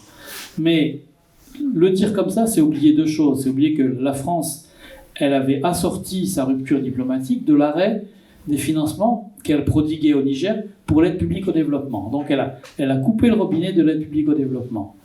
eh bien, à un moment donné, pour la junte au pouvoir, qui elle-même est dans une situation de survie politique et qui doit trouver des alternatives pour permettre à sa population de tirer d'une façon ou d'une autre des dividendes, ben, elle réouvre le robinet des subsides que les gens pouvaient retirer du trafic de migrants. Puis je voudrais juste évoquer, pour vous laisser réagir après, mais la notion de migration climatique et le fait, et vous le savez si vous avez eu une intervention là-dessus, qu'on ne peut pas parler aujourd'hui juridiquement de réfugiés climatiques. Donc si vous voulez, on pourra y revenir, mais personne ne défend cette idée aujourd'hui, et encore moins depuis que le HCR, avec le retrait des États-Unis, va perdre 40% de son budget. Donc l'heure n'est pas à ouvrir le robinet, d'accueillir potentiellement 100 millions de personnes d'ici 2100 qui sont considérées comme des réfugiés climatiques potentiels. Hein. Donc l'ambiance n'est pas du tout sur cette dynamique-là. Je voulais savoir si vous étiez au courant de cette impensée qui est qu'il n'y a pas de cimetière pour tous ceux qui meurent. Donc le cimetière, ça c'est la Méditerranée. À Lampedusa, il y a une fosse commune. Et il se trouve qu'il y a 1 an et demi, j'ai écouté une conférence d'un artiste, peintre et sculpteur algérien, peut-être que vous connaissez. Je crois qu'il s'appelle Karouchi. Koraouchi, voilà, vous connaissez. Tunisien d'origine algérienne. Et donc, par sa fille qui travaillait à l'Office contre la faim, il a appris que dans une station balnéaire en face de Djerba, il y avait dans une décharge des piles de corps et des morceaux de corps qui étaient entassés là, comme des déchets. Et là, il a mis toute son énergie et tout son argent pour aller. Il a acheté des terrains agricoles à la sortie de la ville. Ça lui a pris 3 ans. Et il a fait un cimetière qui est vraiment un jardin d'une beauté extraordinaire, avec une salle de prière pour les 3 confessions, donc juifs, musulmans, chrétiens, musulmans, et aussi à côté de la salle de prière, il y avait une morgue. Pourquoi ? Pour que chacun soit identifié selon son ADN, que les morceaux de corps. Donc, et alors les tombes est extraordinaire avec des oliviers, des jasmins, un coin pour qu'ils puissent manger, un coin pour qu'ils puissent prier. Et quand ils rentraient, eh bien, il y avait une énorme porte, mais une toute petite porte à l'intérieur pour qu'ils puissent se baisser en signe de prière pour rentrer dans ce lieu qui était devenu sacré. Et je trouve que c'est magnifique. Et ça lui a mis 3 ans. Sur le cimetière, madame, juste un point pas du tout aussi esthétique que vous venez de l'évoquer. Il y a une demande forte des organisations internationales que soit mis en place un système qui permette la reconnaissance des corps. D'abord, pour 2 raisons. D'abord parce que pour des raisons tout simplement d'humanité. On trouve un cadavre en Méditerranée quand la moindre des choses. Il y a d'autres moyens de le savoir, hein, mais l'autopsie peut permettre d'affiner les choses et d'identifier le corps. Donc, la première des raisons, c'est une raison éthique et de commune humanité. Et la deuxième raison, c'est que l'authentification de l'origine du corps a des conséquences pour la famille, patrimoniales, etc., etc. Aussi pauvres que puissent être les gens, mais il y a des histoires de partage de terres, etc. Donc, mais c'est loin d'être fait parce que c'est beaucoup de moyens pour identifier les corps au niveau ADN ou autre, quoi. À confrontation, nous sommes tous d'accord avec vous. Et tout ce que vous avez dit, nous trouvons ça très bien. Il se trouve que vous avez parlé, Camille, de conversion idéologique ou à terme de ce type. Il se trouve que nos contemporains, avec lesquels nous sommes solidaires, comptent dans une immense majorité qu'il faut fermer nos frontières, qu'on sera bien installé derrière nos frontières, et qu'on pourra se défendre de ce que la science, c'est ce que vous avez montré, qui nous montre que, évidemment, les migrations sont un phénomène perpétuel. Je suis historien. Il y en a eu pendant toute l'histoire. La science donc nous montre que les migrations sont perpétuelles. Le cœur ou l'esprit nous montre que, et allié à la raison, comme vous l'avez très bien montré, docteur, nous montre que c'est absurde de prétendre dominer les phénomènes migratoires, ou plus exactement, il faut les percevoir à partir, et c'était le thème de nos rencontres, de l'exil, c'est-à-dire à partir de ceux qui partent, et pas à partir de ceux qui sont amenés à les accueillir ou à ne pas les accueillir. Or, actuellement, on voit très mal un candidat quelconque à une élection quelconque dans notre pays prendre les positions que nous venons d'entendre. Alors, on est à la fois très enthousiaste. À Confrontation, on avait fait un colloque il y a 5 ans, qui est publié d'ailleurs, sur l'accueil de l'étranger, où on a dit beaucoup de choses qu'on peut continuer à dire, mais depuis 5 ans, y compris à gauche, la frontière s'est fermée. Et on voit mal actuellement qui, politiquement, pourrait envisager une réflexion cohérente, une réflexion raisonnable sur la question des frontières et de l'immigration. Pascal Brice a dit des choses à partir de son expérience à l'OFPRA. C'est-à-dire, il y a une distinction entre l'asile et l'accueil inconditionnel. Et si la question est celle du droit, la question du droit se pose. C'est pas à moi de trancher la question, mais il est bien évident que la question de Michel répond à une part d'inquiétude dans le pays, fondée ou pas, je ne me prononce pas là-dessus. Est-ce qu'il est techniquement possible d'accueillir toute la misère du monde? On peut accepter de prendre notre part, mais on a évoqué la politique européenne, la politique des quotas. La France était parmi les pays les moins disants sur l'accueil des étrangers. Pour des raisons, on ne va pas analyser des raisons liées à la main-d'œuvre. Et distinguer le comportement de l'Allemagne, qui avait besoin de travailleurs au moment où elle a accueilli 1 million de personnes en 2015. Mais quand même, le débat politique doit se poursuivre, en tous les cas en Europe. Est-ce qu'une terre aussi prospère n'est pas en mesure de mieux accueillir ceux qu'elle repousse aux frontières? D'ailleurs, sur la question des frontières, je voudrais faire la remarque, les Occidentaux sont les seuls à pouvoir voyager partout dans le monde. Exact. Mais nous sommes, le monde occidental est le seul qui a la liberté de voyager. Les autres sont barrés par les visas occidentaux. Je veux bien réagir parce que évidemment je partage votre inquiétude et votre frustration. Et, je pense qu'il faut continuer d'abord. Voilà, il faut s'accrocher et continuer, mesurer aussi nos forces. Je pense qu'on n'est pas si peu nombreux que ça à penser les choses différemment. Qu'on n'est pas d'accord sur tout entre nous, par exemple entre les partisans d'une ouverture des frontières et puis totale, et puis des personnes qui considèrent pas que l'État doit pouvoir contrôler les migrations, mais voilà, mais aussi appliquer le droit. Et donc il y a des positionnements très différents parmi les gens qui sont en tout cas avec qui on se sent quand même des affinités, mais je crois que là c'est le moment de construire des alliances et de pas chipoter sur les détails, mais de construire des alliances autour de cette question-là. Moi, je suis toujours très méfiante quand on me dit que la majorité des Français, leur préoccupation première, c'est les migrations. Je pense que ça se discute, ça se conteste. Je pense que nos politiques ne nous méritent pas.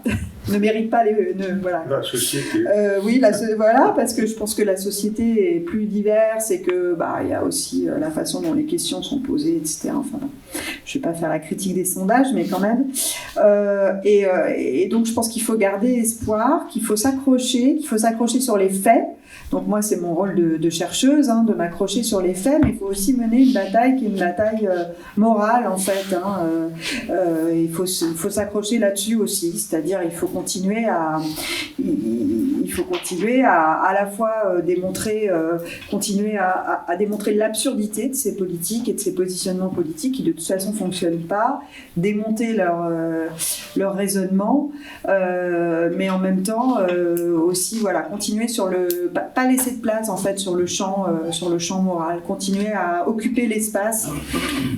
Et je pense qu'il y a pas mal de gens aujourd'hui quand même qui sont en train d'échanger, de s'organiser, de mettre en place. Alors, je ne sais pas si on évitera la grande vague de l'année prochaine, mais de 2027, mais je pense qu'il y a quand même beaucoup de gens qui sont en train d'essayer de promouvoir, et je pense que quand même il y a des arguments qui peuvent à un moment donné prendre le dessus, et qu'on n'est jamais à l'abri d'un retournement, je suis peut-être trop optimiste, mais par exemple, moi je me dis l'argument sécuritaire, qui aujourd'hui est central.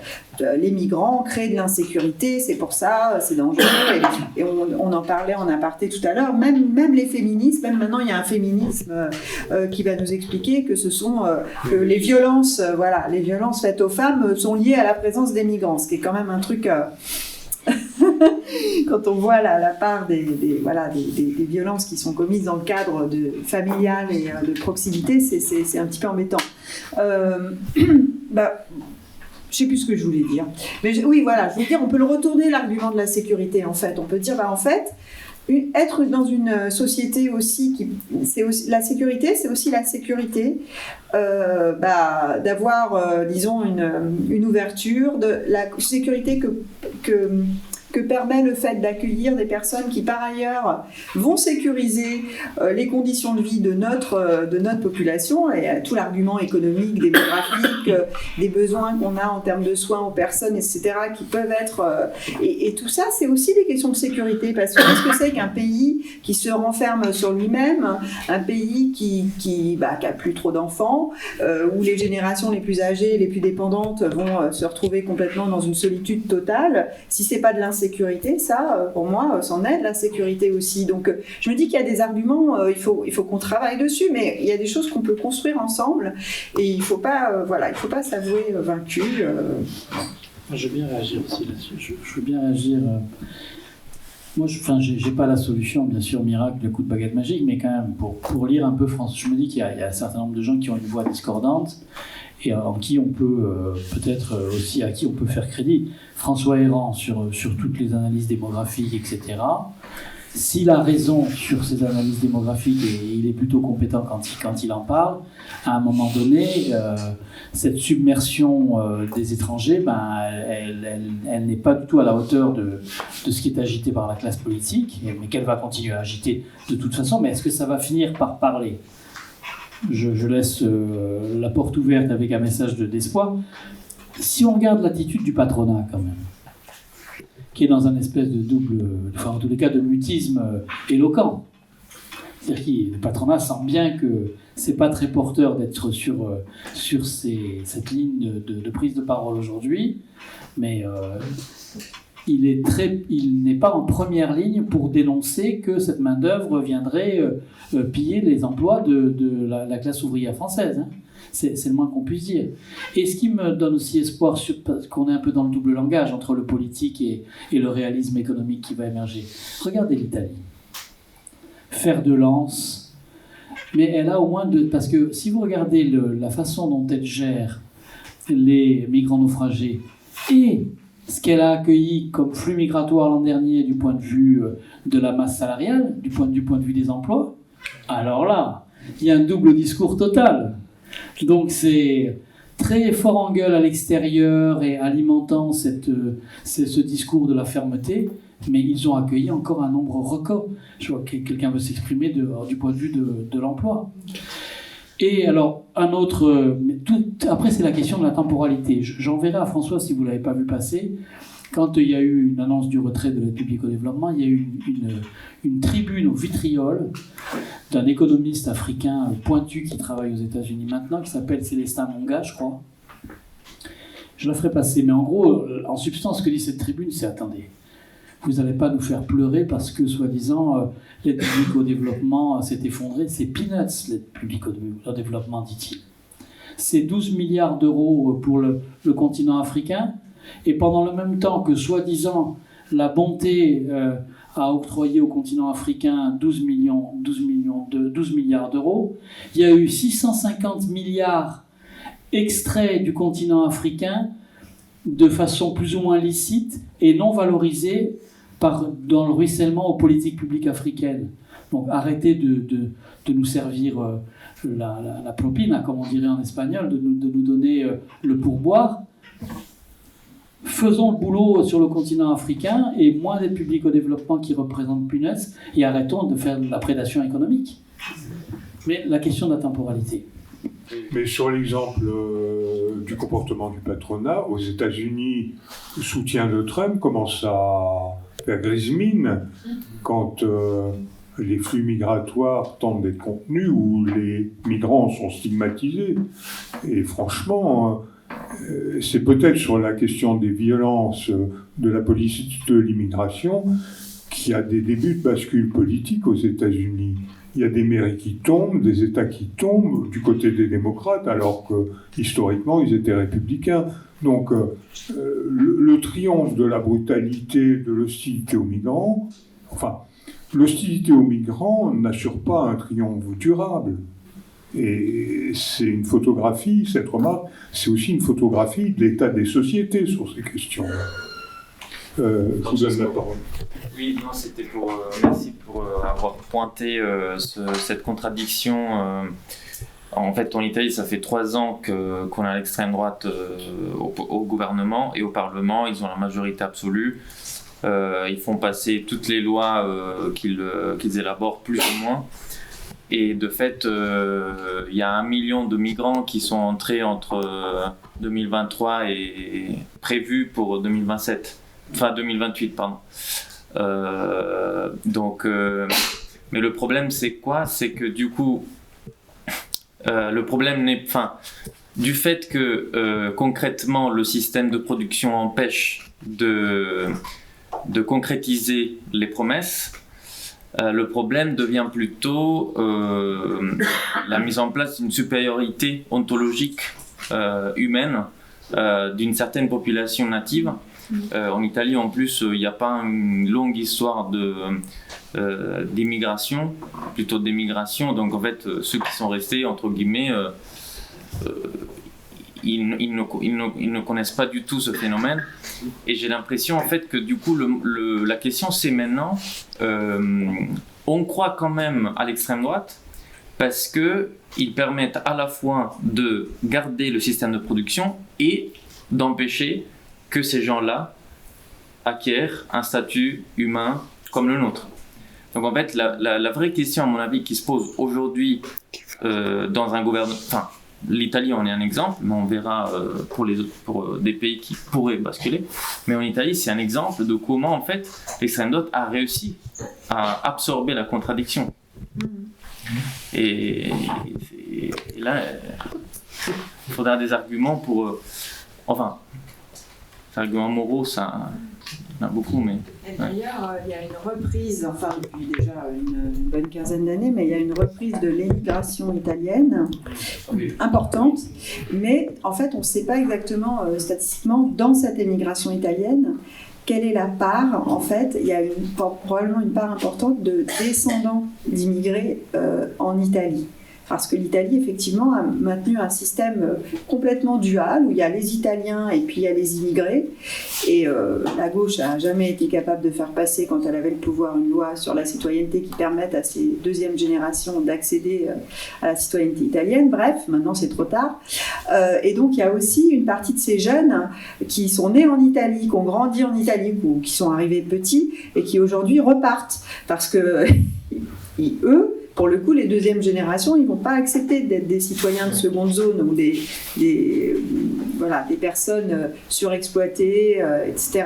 Et sans parler du racisme. Donc en fait, c'est intéressant parce qu'aussi, la migration, c'est aussi une une réponse à ça. C'est aussi, puisque ce pays ne veut pas de nous, on s'en va. Et on le voit dans les enquêtes, on voit ces jeunes qui viennent d'Italie, qui viennent s'installer ailleurs en Europe, mais on retrouve les mêmes. Si vous regardez dans le débat public en France, toute la question des Maghrébins, des descendants d'immigration maghrébine qui partent aux Émirats ou en Angleterre parfois, etc., juste parce qu'ils en ont marre d'être stigmatisés, d'être marginalisés, discriminés sur le marché du travail, etc. En France, c'est la même chose. Hein. Donc la migration, c'est aussi ça, c'est une réponse à ces situations-là. Ça règle aucun problème. Merci beaucoup. Pierre, est-ce que vous pourriez revenir en quelques mots sur comment est-ce que les États, l'Italie ou la France et l'Union européenne compliquent le travail des ONG en Méditerranée? Est-ce que vous pouvez aussi nous dire comment est-ce que travaille l'Ocean Viking? Enfin, à quel moment est-ce qu'on décide qu'on part en mer? On part en mer, c'est quoi? C'est 3 jours, c'est 3 mois. Comment est-ce qu'on décide à quel moment il y a un go? En quoi est-ce que les autorités peuvent ou non empêcher un départ d'un bateau? Je vais répondre, et puis le hasard fait qu'il y a François dans la salle qui est le président de SOS Méditerranée. Donc François, si tu veux intervenir et compléter, tu pourras bien sûr le faire. Il a été promulgué en début 2023 une loi, un décret-loi qui s'appelle le décret-loi Piantedosi, qui, pour faire simple, contraint. Donc déjà la Méditerranée est partagée, comme tous les espaces maritimes, est partagée dans des zones que les États côtiers se répartissent. On n'est plus dans les eaux territoriales, mais on est dans des zones de responsabilité. Ce n'est plus mes eaux territoriales, mais le découpage fait que dans telle extension territoriale, j'ai une responsabilité de surveillance des naufrages. Ce sont des lois qui concernent, ce sont des dispositifs qui concernent la flotte maritime, le fret, etc. Dans cette zone, j'ai une responsabilité de surveillance, d'alerte et de mobilisation des secours si nécessaire. Bon, donc on sait quand le bateau évolue s'il est dans des zones dites SAR, Search and Rescue, de tel ou tel pays, et si on est dans la zone maltaise ou dans la zone italienne ou dans la zone espagnole, etc. Quoi qu'il en soit, quand le bateau fait des sauvetages dans des zones de responsabilité italienne, c'est là que je voulais en venir avec le décret Piantedosi, il doit demander, de toute façon le bateau demande toujours l'autorisation d'effectuer un sauvetage. Tout ça est sous contrôle.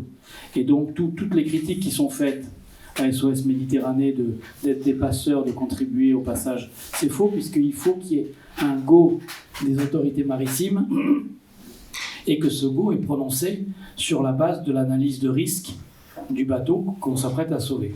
D'accord ? Comment est-ce qu'on sauve un bateau ? Quels sont les mécanismes ? Soit il est repéré par l'Ocean Viking et d'autres en direct, puisque les équipes passent beaucoup de temps à surveiller dans leur espace géographique s'ils trouvent quelqu'un. Soit l'alerte est donnée par les autorités donc, de responsabilité, l'Italie, Malte, en fonction de là où on évoque. Soit l'alerte peut être donnée par d'autres petites ONG qui font la surveillance aérienne et qui alertent, mais toujours, tout ça se fait sous la zone de contrôle de l'autorité de tutelle de la zone SAR en question. Alors je réponds, il fallait planter ce décor pour expliquer qu'est-ce qui peut se passer. Eh bien, ce décret Piantedosi, qu'est-ce qu'il induit ? Eh bien, quand d'abord le navire ne peut intervenir que quand il est autorisé à le faire sur un sauvetage documenté, et il ne peut pas faire 2 sauvetages simultanés, et ce sont les Italiens qui décident, nous prenons l'Italie dans le cas le plus fréquent de ces derniers mois, qui décident du port de débarquement des gens qui ont été secourus. Eh bien, et pour l'avoir vécu moi-même au mois d'août dernier, mais François, je ne sais pas si tu l'as vécu quand tu étais à bord, systématiquement, les personnes sont secourues au large de la Libye et il est octroyé au bateau un port de débarquement à 1000, 1200, 1400, 1600 km.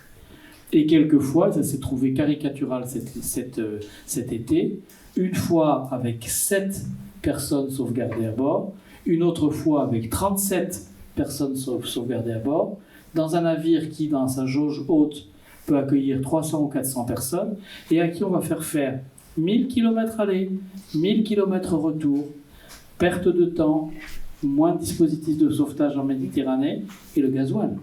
Un gasoil qui, dans le cas de SOS Méditerranée, est estimé un surcoût sur l'année dernière de 600 000 € de dépenses de fuel avec cette petite mécanique. Bon, ça, c'est la voie la plus d'épuisement, la plus usuelle. Et c'est moins vrai ces dernières années. François, tu pourras réagir si tu veux. Celui qui déroge, qui jusqu'à présent, ça s'est un peu calmé, parce que le capitaine du navire peut se trouver dans un conflit éthique, c'est-à-dire qu'il a sauvé une embarcation en détresse. Sur sa route, il rencontre une autre embarcation en détresse. Et donc là, il a un conflit de loyauté entre le respect de la loi italienne et le respect de son éthique de capitaine de navire qui lui dicte de secourir ce bateau, des gens qui sont en train de sourire, quand bien même il n'aurait pas eu le go des autorités italiennes. Et s'il le fait, ou s'il l'a eu fait, quand il arrive en Italie dans le port d'accueil qui lui a été désigné, alors le bateau était soumis à des rétentions administratives d'une vingtaine de jours, assorties d'amendes qui pouvaient aller jusqu'à 100 000 €. Voilà. Ça s'est calmé parce que plusieurs fois, SOS Méditerranée et d'autres ont fait appel de ces décisions et que les tribunaux italiens en ont cassé un certain nombre. Et ces dernières années, j'en ai plus entendu parler, en tout cas, de ces rétentions administratives.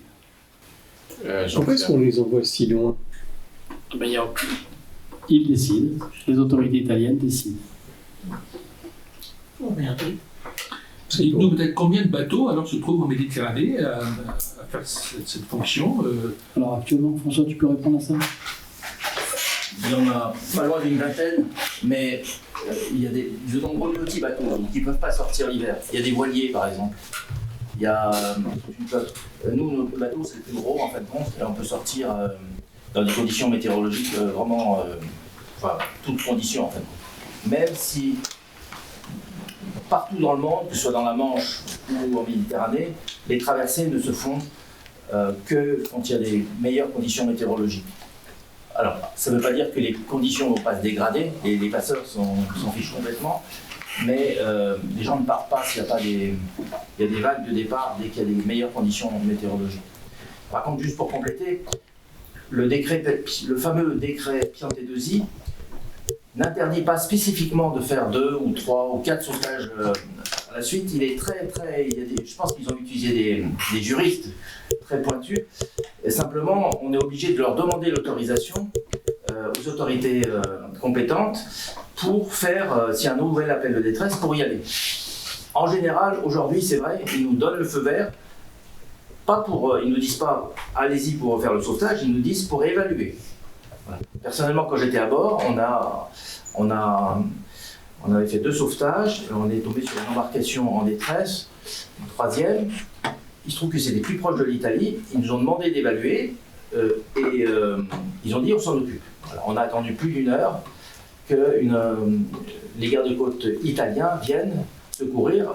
On leur avait donné de la nourriture, des médicaments, de l'eau et des gilets de sauvetage en attendant les autorités italiennes.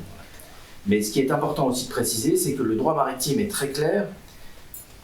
Contrairement à ce qui est dit dans la presse et par des détracteurs, ça n'est jamais le capitaine du navire qui va décider où vont débarquer les rescapés. Ce sont les autorités compétentes. Donc qu'on ne nous dise pas pourquoi vous ne les débarquez pas à tel endroit ou à tel autre endroit, le capitaine du navire ne décide jamais où est-ce qu'il va débarquer les personnes. C'est dans la loi, ce sont les autorités compétentes. Est-ce que je vous ai... La mécanique, là, c'est ce que j'appelle le mouvement pendulaire destiné à épuiser les équipes, les marins et les finances. C'est cette mécanique-là qui a conduit les collègues de MSF à interrompre leur activité l'année dernière. Ils avaient un navire qui était le Geo Barents qui était encore plus gros et plus puissant que l'Ocean Viking et qui était soumis aux mêmes vicissitudes que je vous ai décrites. Et donc ils ont décidé d'interrompre et ils viennent de redémarrer une activité avec un bateau beaucoup plus petit. beaucoup plus petit, mais donc beaucoup moins de possibilités de sauvetage, plus petit, plus rapide, mais avec d'autres inconvénients liés à sa capacité à naviguer par mauvais temps, le nombre de personnes qu'il peut sauver, etc. L'Ocean Viking, c'est 25 000 euros de dépenses quotidiennes. Le Geo Barents, c'était 65 000. Donc vous voyez que quand on vous fait faire une semaine aller, une semaine retour,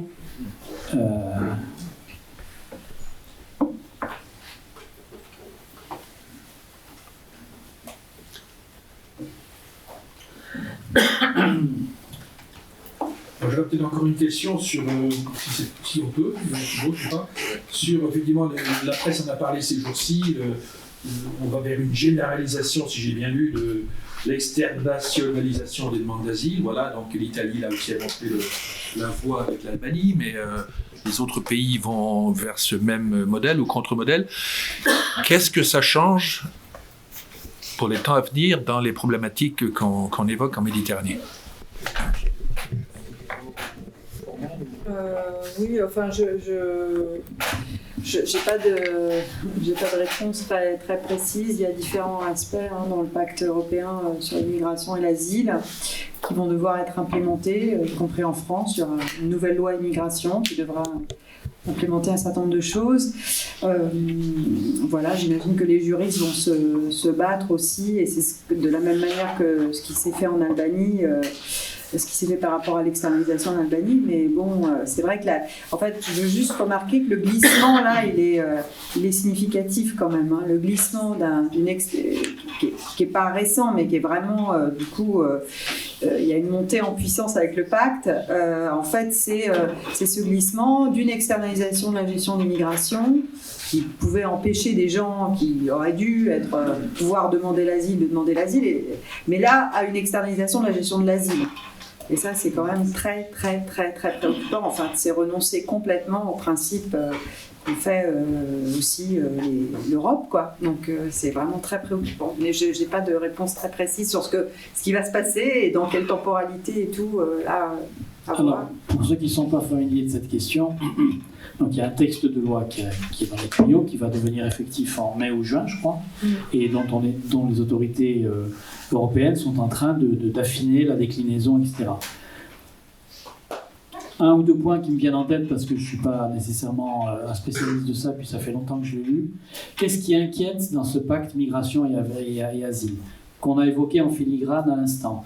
Il y a au moins deux choses. C'est deux mesures qui sont qui peuvent générer beaucoup d'inquiétudes pour ceux qui sont attentifs au respect de la loi.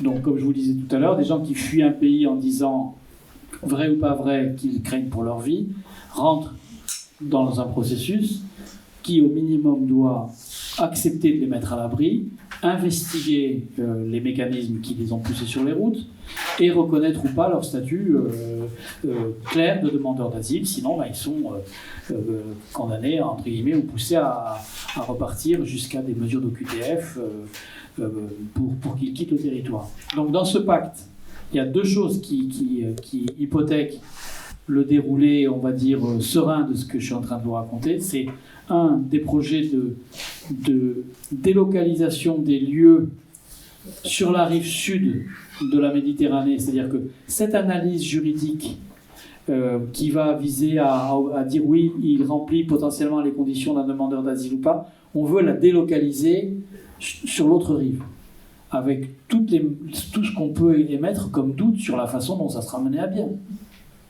C'est-à-dire qu'il y aura des bureaux de représentation qui seront installés en Tunisie, en Libye, etc. Et c'est là-bas, normalement par des représentants des administrations européennes. Mais ça génère une inquiétude, le fait que ça soit délocalisé là-bas, parce que, d'abord sur les processus, et puis parce que ça n'a pas la deuxième fonction de protection. La personne est toujours sur place, sur un territoire dont je vous disais tout à l'heure qu'il pouvait être très violent. Ça, c'est une des mécaniques qu'on surveille attentivement.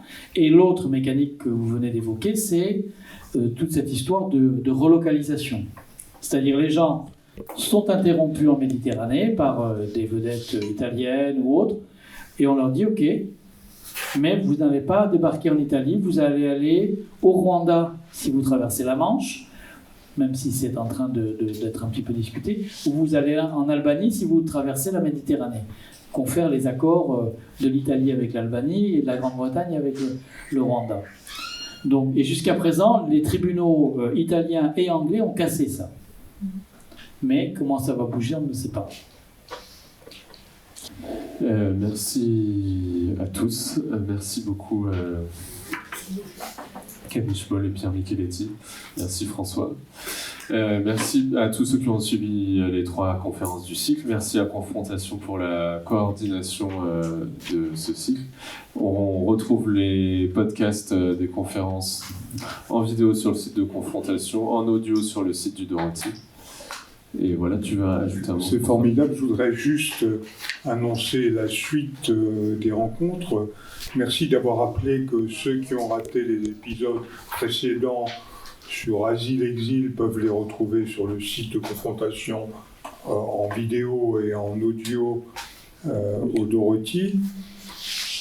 Mais ce qui est vrai pour Exil-Asile est vrai pour toutes les conférences qu'on a fait ces dernières années qui sont visibles en visio sur des thèmes très divers sur le site de Confrontation. Alors la suite à Confrontation en tous les cas, mais les gens du Dorothy seront bien sûr largement invités, ça sera autour de la démocratie. Parce qu'on sent que le sujet commence à être plus chaud qu'il n'a jamais été, enfin dans l'histoire récente. Donc la première conférence aura lieu le 28 janvier au CFRT, rue de la Glacière. Qu'est-ce qui fait la démocratie? Et les invités prévus sont Françoise Méloniot, qui vient de faire un livre remarquable sur Tocqueville, et aussi Bertrand Renouvin, que je n'ai pas besoin de présenter aux plus anciens d'entre vous. C'est parce qu'on souhaite, sur cette question, cliver un peu le débat, que ça ne soit pas simplement la pensée mainstream sur la démocratie qui soit dans la discussion. Ensuite, le 18 février, on s'intéressera aux pathologies de la démocratie avec Frédéric Worms, philosophe, et aussi avec Stéphanie Hennette-Vaucher, qui est experte en droit public et qui a une pensée assez élaborée sur la question des libertés publiques. Elle est déjà venue à Confrontation, mais sa conférence était assez décoiffante. D'ailleurs, sans insister lourdement, beaucoup d'experts du droit public sont assez inquiets sur la dynamique de limitation des libertés publiques dans les différents pays. Ça a commencé avec le Patriot Act aux États-Unis, ça se poursuit dans les vieilles démocraties d'Europe. Enfin, on conclura le 18 mars ce cycle consacré à la démocratie sur la question de la démocratie directe ou pas. Et là, on a choisi aussi de durcir un peu le débat. On a invité un député, Dominique Potier, dont je présuppose, pour le connaître un peu, que c'est pas un inconditionnel de la démocratie participative. Et en face de lui, on a invité un expert du débat public, Franck Escoubès, qui a une société qui s'appelle Bluenov, et Bluenov a décrypté tout le débat public post-Gilets jaunes. Donc il a une expertise sur un certain nombre de questions. Il organise aussi, avec sa société, des expériences de démocratie, enfin de discussion sur des thématiques citoyennes qui préoccupent la société. L'intéressant dans le cas de Franck Escoubès, c'est pas non plus un fan des conférences citoyennes telles que se sont déroulées jusqu'à présent par tirage au sort. Il propose une méthodologie qui me paraît beaucoup plus intéressante. Donc tous ces débats entre janvier et mars devraient pouvoir vous passionner sur cette question de la démocratie, si le sujet vous importe, comme vous a importé le sujet des migrations. Bonne soirée à tous et merci.